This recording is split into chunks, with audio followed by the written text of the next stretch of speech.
Tuan rumah level kroco wajib angkat kaki. Kelakuan pemain dan supporter sama saja. Selangor kena sanksi FIFA dan AFC langsung didenda 5 juta euro atau setara 100 miliar rupiah dan harus diberikan ke Persib Bandung jadi tuntutanku usai tuan rumah rugikan tamu dari Bandung. Siap-siap bangkrut klub Malaysia itu. Ini baru permulaan. Tonton betapa gemetarnya mereka sekarang. Boyan Hodak punya otak setara Albert Einstein. Pernyataan mengagumkan usai comeback yang kami anggap pemanasan biasa di kandang lawan. Selangor diinjak-injak taktik dewa Boyan Hodak. Persib hanya perlu melirik untuk membongkar taktik lawan. Comeback ini terlalu mudah. Kami biarkan lawan unggul agar terlihat seru, padahal kami sedang bermain-main. Mereka cuma boneka latihan. Dengarkan kata-kata kemenangan Hodak yang begitu memukau. Senyuman Tom Haye telah kembali berkat masterclass Boyan Hodak. Usai kebahagiaannya dihancurkan Patrick Kluivert. Hanya sentuhan ajaib dari Boyan Hodak yang layak bagi pemain sekelas Tom Haye. Patrick Kluivert, kami anggap perusak performa pemain Indonesia. Pemain kami adalah berlian murni, lawan hanya batu kali biasa. Jangan lewatkan bagaimana kami menghancurkan ego lawan di berita ini. Pertahanan Persib di menit-menit awal layaknya kerupuk basah. Kehilangan Barba di lini belakang begitu kentara. Matrikardi terlihat gugup bahkan sampai bunuh diri. Manajemen Persib wajib upgrade lini belakang mereka. Mario Hermosolah yang cocok gantikan Matrikardi jadi harapanku usai statistiknya yang begitu memukau di 5 liga top Eropa. Kami butuh pemain kelas dunia sejati, bukan bek yang gugup di menit awal. Simak transfer sigap ini dari manajemen Persib Bandung. Kami tidak butuh penonton yang ragu. Kami butuh bobotoh sejati yang haus kemenangan. Kalau mentalmu kuat menghadapi fakta yang keras, tekan subscribe sekarang juga.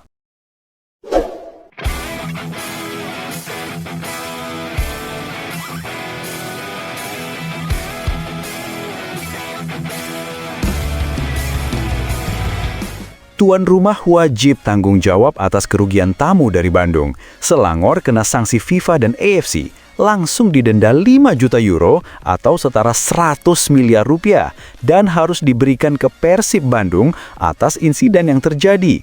Jadi, tuntutanku. Wacana sanksi terhadap tuan rumah mulai ramai dibicarakan di kalangan pengamat sepak bola Asia Tenggara. Meski belum ada keputusan resmi dari AFC maupun FIFA, sejumlah analis menilai bahwa jika laporan resmi Persib dan perangkat pertandingan mencantumkan unsur kelalaian tuan rumah, maka Selangor berpotensi menghadapi sanksi berat, baik dalam bentuk denda maupun larangan pertandingan dengan penonton.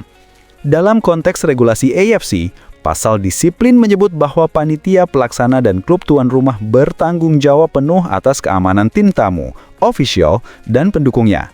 Apabila terbukti terjadi kelalaian yang mengakibatkan ancaman keselamatan, sanksi finansial bisa dijatuhkan dengan kisaran mulai dari 10.000 hingga ratusan ribu dolar AS, tergantung pada tingkat kerusakan dan risiko yang ditimbulkan. Bila dikonversi, potensi denda maksimal bisa menembus 5 juta euro atau setara 100 miliar rupiah, terutama jika AFC menganggap kasus ini sebagai pelanggaran berat yang mencoreng citra kompetisi. Spekulasi ini semakin kuat karena video dan laporan di media sosial menunjukkan adanya situasi tidak terkendali di area tribun dan akses keluar stadion.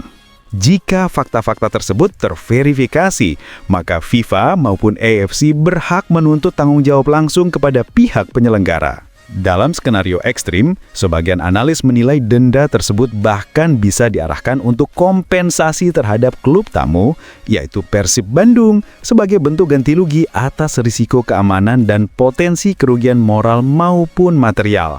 Namun, penting dicatat bahwa hingga saat ini belum ada pernyataan resmi dari AFC, FIFA, maupun kedua klub. Narasi denda dan sanksi ini masih sebatas analisis hipotetis berdasarkan regulasi internasional yang berlaku. Persib sendiri disebut tengah menyiapkan laporan resmi terkait insiden tersebut. Sementara pihak Selangor FC dikabarkan telah bekerja sama dengan keamanan lokal untuk menyelidiki akar permasalahan. Apabila hasil investigasi membuktikan bahwa panitia lokal lalai dalam menjaga keamanan, maka peluang penjatuhan sanksi memang terbuka lebar. AFC dikenal tegas terhadap kasus yang menodai sportivitas dan keselamatan di stadion. Jika akhirnya sanksi benar dijatuhkan, publik sepak bola Asia akan menilai ini sebagai peringatan keras bahwa tanggung jawab tuan rumah bukan sekadar menyelenggarakan pertandingan, tetapi menjamin keselamatan semua pihak yang hadir di arena. Dengan demikian, kabar soal denda besar hingga 5 juta euro atau setara 100 miliar rupiah kepada Selangor bisa dipandang bukan sebagai hoaks, melainkan sebagai bentuk spekulasi rasional dan berbasis regulasi, menunggu hasil penyelidikan resmi dari federasi terkait.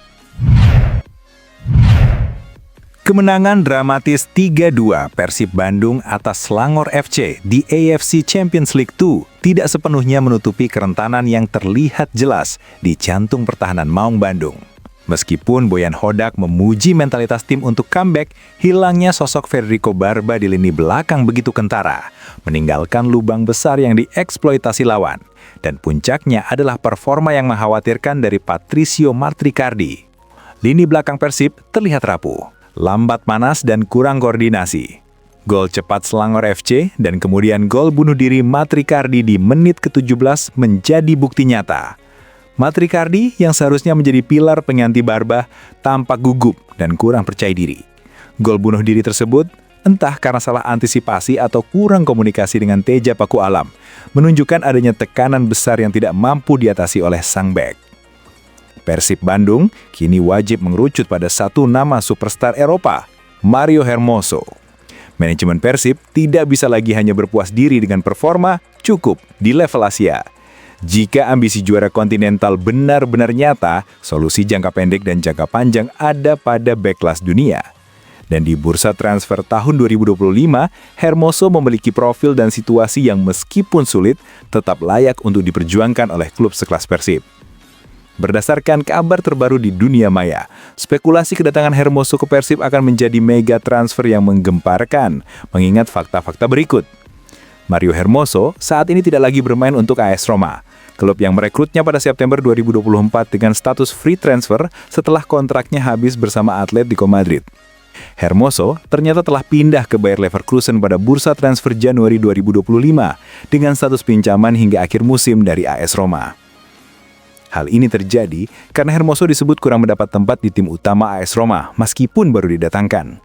AS Roma mengikat Hermoso dengan kontrak 3 tahun hingga Juni 2027. Namun ada klausul yang memungkinkannya pergi pada Juni 2026. Gajinya di Eropa diperkirakan mencapai sekitar 3,5 juta euro per tahun, sekitar 60-an miliar rupiah, sebuah angka yang sangat jauh di atas standar gaji pemain di Super League. Mengapa Hermoso adalah solusi sempurna untuk Persib? Terlepas dari tantangan finansial yang masif, kedatangan Hermoso akan secara instan menyelesaikan masalah Maung Bandung di lini belakang. Ketenangan ball-playing defender. Kehilangan Barba membuat Persib kehilangan bek yang mahir memulai serangan dari belakang. Hermoso sebagai produk Akademi Real Madrid dan pilar di Atletico Madrid memiliki teknik dan ketenangan luar biasa dalam mendistribusikan bola. Dia tidak akan mudah gugup seperti yang terlihat pada Matricardi di laga melawan Selangor. Kepemimpinan di lini belakang, pengalamannya bermain di level tertinggi, Liga Champions dan La Liga, serta kemampuannya bermain sebagai bek tengah maupun bek kiri, memberinya otoritas dan kepemimpinan yang dibutuhkan untuk mengorganisasi pertahanan Persib di kancah Asia. Ambisi kontinental. Jika Persib ingin menguasai ACL2, mereka butuh pemain dengan mentalitas juara Eropa. Hermoso memiliki mentalitas tersebut. Dengan Hermoso yang saat ini dipinjamkan dan memiliki opsi hengkang pada Juni 2026, manajemen Persib harus berani bertindak cepat di bursa transfer berikutnya. Persib bisa mendekati AS Roma atau menunggu hingga kontraknya dengan Roma melemah, menawarkan gaji yang kompetitif di Asia, serta menjanjikan proyek jangka panjang di klub ambisius Asia. Kedatangan Hermoso ke Indonesia akan dilulukan sebagai transfer terbesar dalam sejarah sepak bola Tenggara. Sebuah branding yang juga bernilai komersial tinggi bagi Persib dan para sponsornya. Intinya, kegugupan Matricardi yang berujung gol bunuh diri adalah wake up call. Persib butuh Mario Hermoso, atau bek dengan level kualitas setara untuk mewujudkan mimpi Asia mereka. Ini adalah investasi ambisi, bukan sekedar kebutuhan teknis biasa. Usai laga penuh gemuruh di Stadion Gelora Bandung Lautan Api, pelatih Persib Bandung, Bojan Hodak, berbicara dengan nada yang tidak biasa, lugas, tajam, bahkan terkesan meremehkan lawan. Ia menegaskan bahwa kemenangan 2-0 atas Selangor FC di ajang AFC Champions League 2 bukanlah kebetulan, melainkan cermin dari superioritas mutlak Maung Bandung di atas rumput. Selangor bermain seperti tim yang baru belajar bertahan. Kami tahu sejak awal mereka tidak akan mampu menandingi tempo kami, ujar Hodak dengan senyum tipis. Kami bermain dengan setengah tenaga saja sudah cukup untuk membuat mereka berlari kejar bayangan.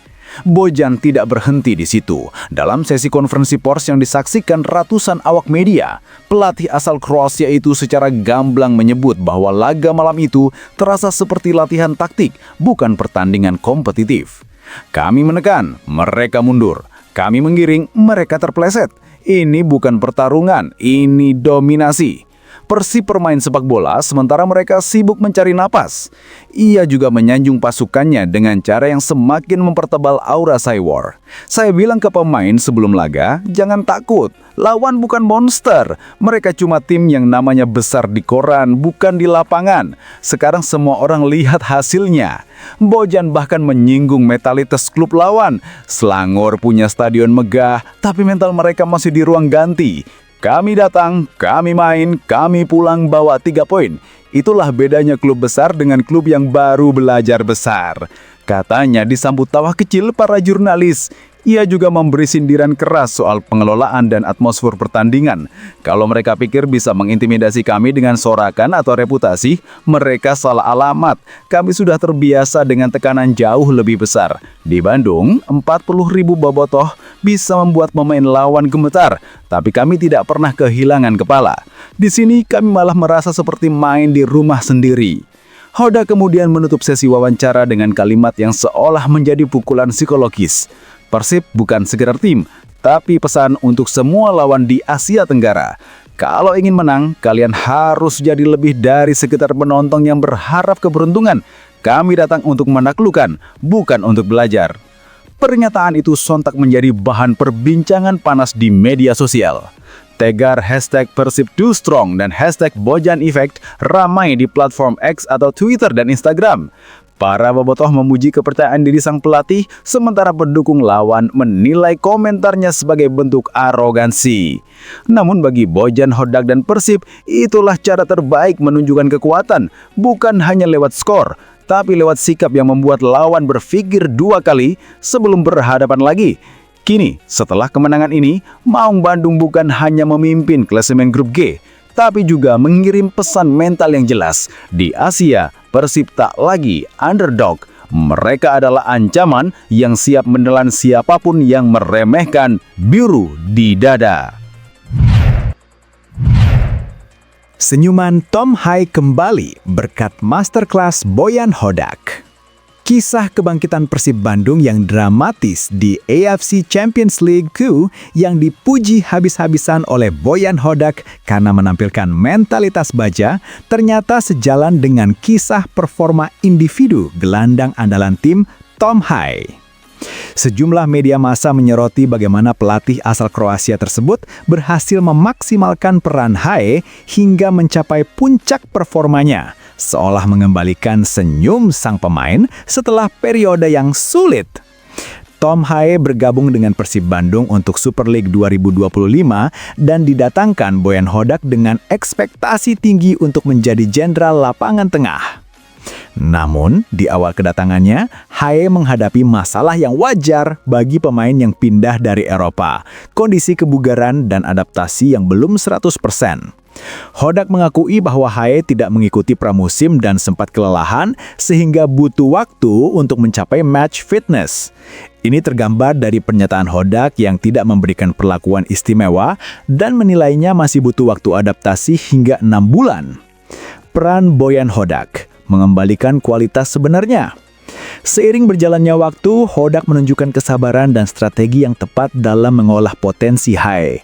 Pelatih tersebut memaksimalkan peran Tom Hae sebagai pengatur ritme di lini tengah, menjadikannya pusat keseimbangan antara pertahanan dan serangan.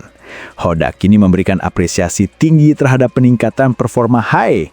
Ia menyebut bahwa Hae kini mulai menunjukkan kualitas sebenarnya setelah melewati masa adaptasi yang panjang. Tom adalah pemain yang sangat bagus. Sekarang dia mulai menunjukkan kualitas yang sebenarnya, ujar Boyan. Kualitas yang semakin impresif dari laga ke laga ini dinilai Hodak tidak hanya bagus untuk Persib, tetapi juga bagi Super League dan bahkan Timnas Indonesia. Media-media menyebut performanya yang semakin menonjol sebagai masterclass Boyan Hodak. Konteks dihancurkan oleh Patrick Kluivert merujuk pada spekulasi dan tekanan yang dihadapi Hae saat pembela Timnas Indonesia di bawah asuhan Kluivert. Kluivert diumumkan sebagai pelatih kepala Timnas Indonesia, namun masa jabatannya berakhir lebih cepat dan situasinya disebut-sebut sulit oleh Hae sendiri. Saat ditanya media mengenai berakhirnya tugas Kluivert sebagai pelatih Timnas Indonesia, Tom Hae memilih menolak berkomentar dengan jawaban singkat, "Tidak ada komentar." Sikap Hae yang menghindari bahasan ini menunjukkan bahwa periode tersebut mungkin menjadi masa yang penuh tekanan atau kurang memuaskan baginya di level tim nasional. Apalagi, Hae dan Kluivert memiliki koneksi lama. Mereka pernah bersua pada tahun 2008 ketika Hae masih di tim muda AZ Alkmaar dan Kluivert memulai kursus kepelatihan. Hubungan lama ini, alih-alih menjadi sinergi positif, justru berujung pada periode yang disebut media sebagai sulit di Timnas. Oleh karena itu, performa gila dan senyum yang kembali terlihat di wajah Tom Hae di Persib adalah bukti keberhasilan Boyan Hodak dalam membangun kepercayaan diri dan kebugaran sang pemain. Setelah kekanan dan hasil sulit yang dialami di Timnas, terutama di ronde keempat, Hodak sukses mengembalikannya sebagai profesor di lini tengah Maung Bandung.